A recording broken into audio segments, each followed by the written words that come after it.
Assalamualaikum warahmatullahi wabarakatuh semua dan selamat sejahtera. Welcome back to Ghosty Channel. Hari ini kita akan ceritakan cerita-cerita hantu daripada Urban Legend.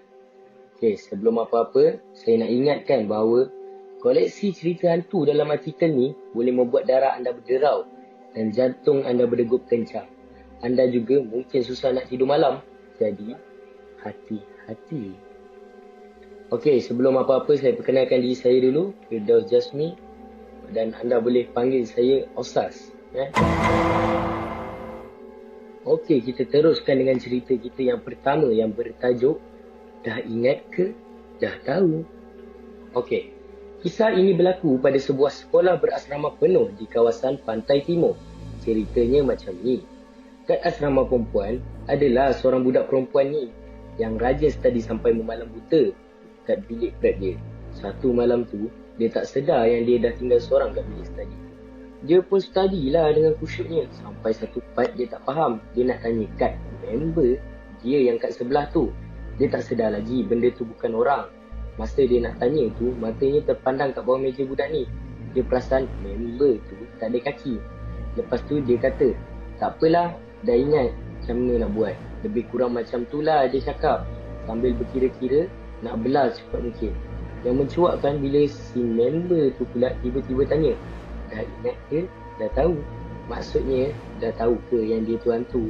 Budak ni terus lari balik bilik dom dia. Bila dia cerita kat sini, ada yang cerita dulu ada seorang budak perempuan ni yang mati bunuh diri sebab tension belajar masa nak ambil SPM. Mungkin itulah kot hantu dia yang still study tak habis-habis. Lepas tu budak ni pun dah tak study sampai lewat malam lagi. Takut siut.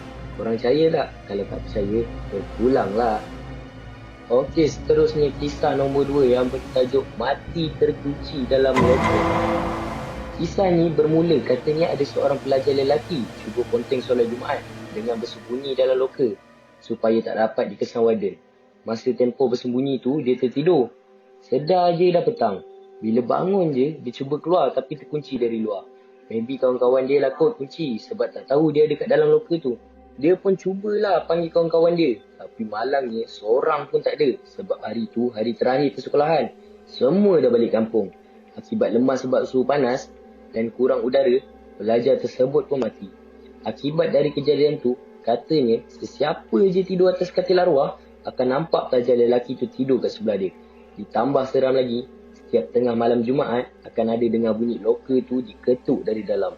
Tragedi ni katanya berlaku di Maktab Tentera Darat Sungai Besi.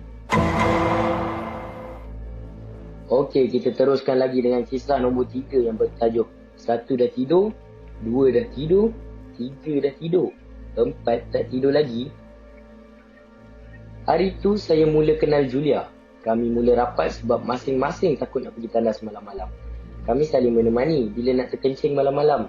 Pada mulanya, kami berdua memang tak percaya cerita hantu senyap. Sebab sebelum saya mendaftarkan diri di asrama, abang saya dah bagi tahu awal-awal supaya jangan dengar sangat cerita hantu ni. Nak dijadikan cerita adalah satu hari ni saya memang tak boleh nak lelapkan mata. Katil Julia ni sebelah saya je. Saya nampak Julia ni dah tidur nyenyak dah. Yang lain pun dah tidur juga. Saya tengok jam dah pukul 2 pagi. Saya cuba nak lelapkan mata tapi tak boleh. Sedang saya berguling ke kiri, ke kanan, cuba nak lelapkan mata, saya terdengar macam ada orang buka tingkap bilik saya. Tingkap tu betul-betul depan katil saya. Saya boleh nampak tingkap tu sebab semua katil dah disusun menghadap ke tingkap tu. Katil saya yang keempat dari 3. Saya tak fikir apa-apa lagi masa tu sehingga saya terdengar suara 1, 2, 3. Lepas je saya dengar suara tu, saya terus teringat cerita senyap masa mula-mula saya mendaftar di asrama. Saya mula meremang satu badan. Saya dengar lagi. 1 dah tidur, 2 dah tidur, 3 dah tidur, 4 tak tidur lagi. Saya makin tak sedap hati sebab memang saya katil keempat dari dinding. Saya baca semua surah-surah yang saya hafal dalam keadaan sebutan yang berkerabu. Benda tu mengira lagi.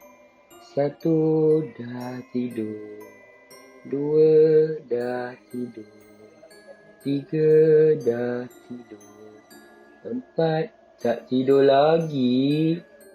Badan saya memang dah menggigil-gigil dah masa tu. Saya cuba panggil Julia dalam suara terketar-ketar. Julia! Julia! Julia! Tapi apa yang membuatkan saya makin menggigil dan menangis bila saya dengar benda tu cakap, Julia dah tidur. Dan disertakan hilaian ketawa yang sangat kuat, saya terus menjerit, pergi! Banyak kali juga saya jerit sampai semua pelajar dalam bilik saya terbangun. Saya langsung tak berani nak pandang benda tu. Okey, cerita seterusnya yang bertajuk Roommate Jelmaan Jin.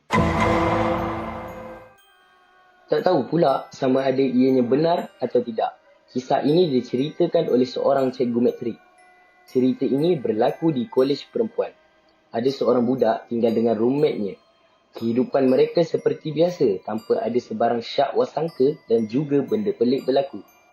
Sehinggalah pada suatu hari apabila budak tersebut balik ke biliknya, semasa dia hendak tidur, dia minta roommate-nya menutup suis lampu. Dengan selamba, roommate-nya menjulurkan tangannya yang memanjang macam nang-nak dan terus menekan suis lampu. Bila melihatkan perkara ini, budak tu terus lari keluar daripada biliknya. Bila diceritakan kepada orang lain, mereka bergegas ke biliknya dan didapati dia hanya tinggal seorang tanpa roommate kerana katil dan almari sebelahnya kosong. Keesokannya, bila dibuat pertanyaan di pejabat kolej, mereka dapati tiada nama yang disebutkan tinggal dalam bilik tersebut. Malah nama tersebut tidak pernah wujud. Rupanya sudah 1 semester dia tinggal dengan hantu. Lepas tu, cikgu berpesan, kalau boleh, nanti bila balik ke bilik, cuba cek roommate betul-betul sama ada orang atau hantu. Setelah dicek, didapati peristiwa ini tidak berulang lagi kerana kebanyakan roommate adalah benar-benar manusia. Okey, seterusnya cerita yang bertajuk Bilik Kosong Blok A, tingkat 3, nombor 5. Masa mula-mula orientasi kat sekolah, kita orang macam ada briefing kat musola Blok B tingkat 1.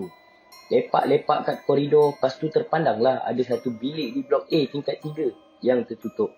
Bilik nombor 5, ada seorang budak tu kata, bilik tu memang dah ditutup sejak 80-an lagi. Sebab bilik tu dah ada penghuni tetap.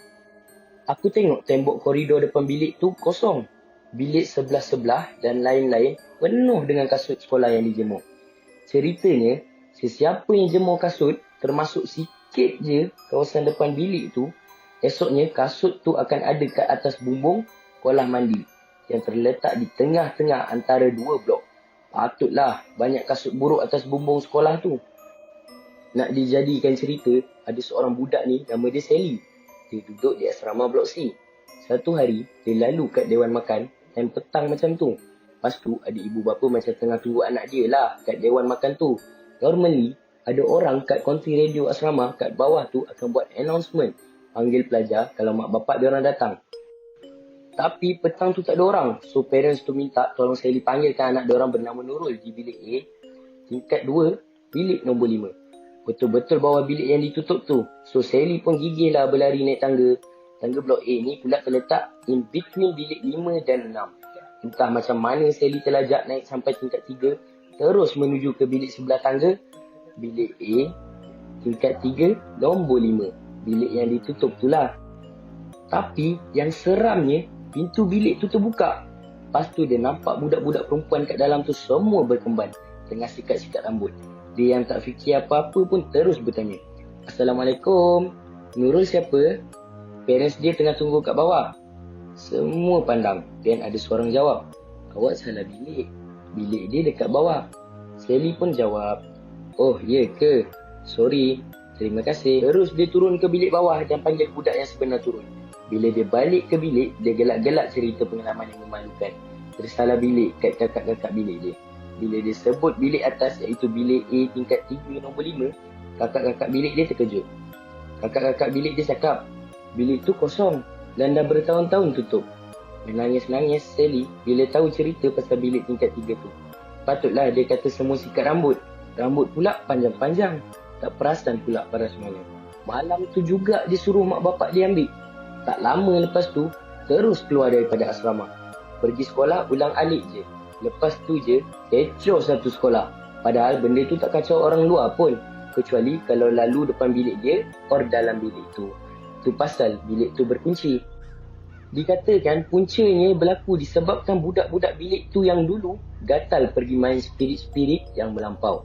Dan benda tu terus tak nak balik ke tempat asalnya. Katil-katil digegar, ditarik dan macam-macam lagi.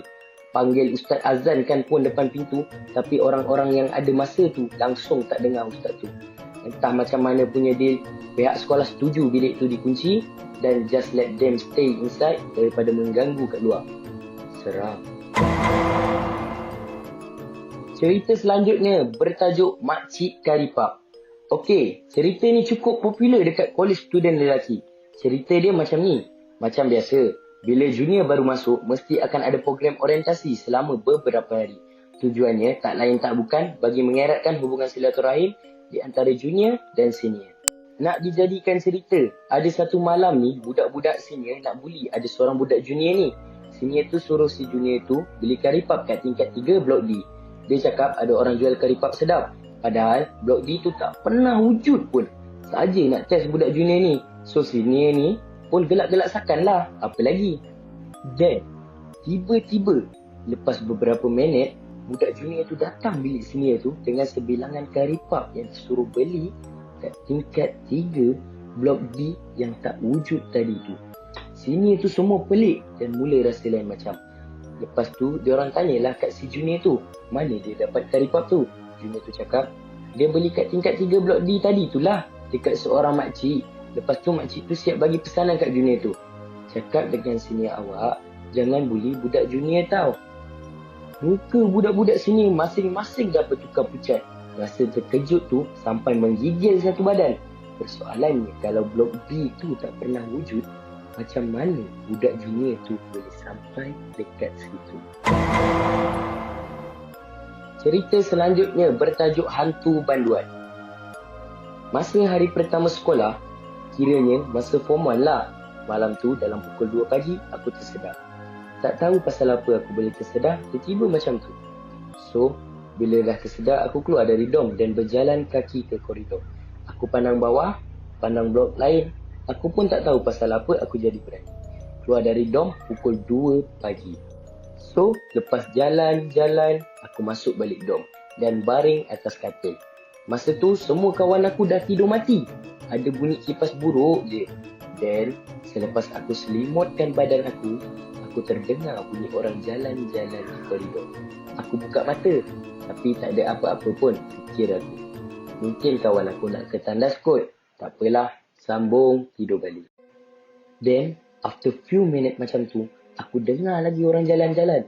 Kali ni, bukan tapak kaki je yang bunyi, tapi ada sekali dengan bunyi nafas. Seolah-olah bunyi tu tak jauh dari aku. Bunyi tu makin dekat, dekat dan dekat. Bunyi nafas sekali dengan bunyi gelak-gelak halus macam tu. Oh, time tu memang tak berani buka mata lah. Aku dah fikir bukan-bukan. Hantu kot yang ni, takkan pula orang. Tak lama lepas tu, memang sah. Bunyi footstep ni memang dah lama masuk dalam dom aku. Kita orang tidur memang tak tutup pintu. Kita orang buka je. Tutup pun tak ada makna. Sebab tak boleh lock. Lepas tu bunyi nafasnya jelas kedengaran. Aku dah tak berani nak buka mata. Takut terpandang lembaga hodoh berambut panjang depan mata. Lepas tu, katil aku digoyangkan. Takkan kawan aku yang tidur atas katil ni goyangkan katil kot. Tak mungkin. Tak mungkin. Sahlah ni. Hantu ni. Mulut aku kumat kamit baca doa dan surah-surah yang aku ingat. Time tu, badan aku mula terketar. Mata dipejam rapat. Selimut digenggam erat. Takut hantu tu tarik selimut je. Dan aku pastikan kaki aku dilipat dengan lutut ke dada.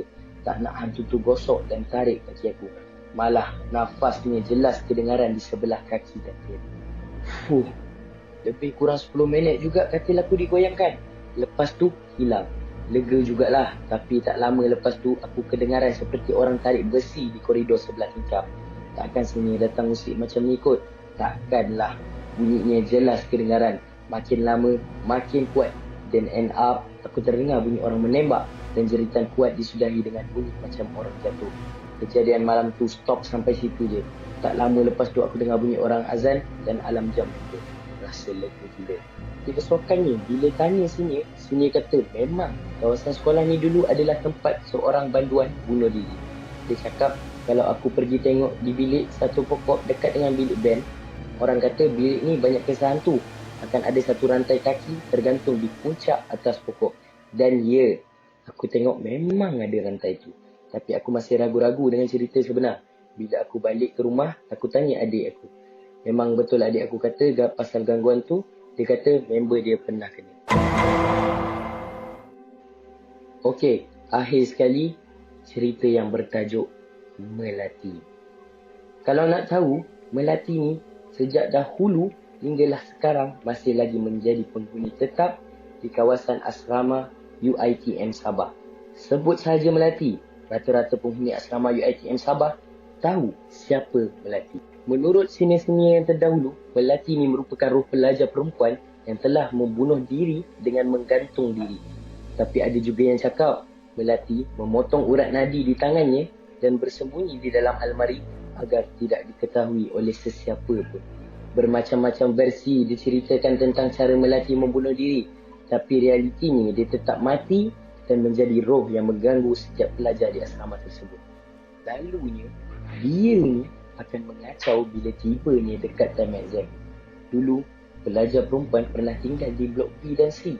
Tapi sejak peristiwa histeria yang berlaku berulang kali, semua pelajar perempuan dipindahkan ke blok D, E dan F. Dan lelaki pula ke blok B dan C. Lepas tu, setiap tandas di blok B dan C tidak mempunyai cermin kerana telah dicabut oleh pihak asrama.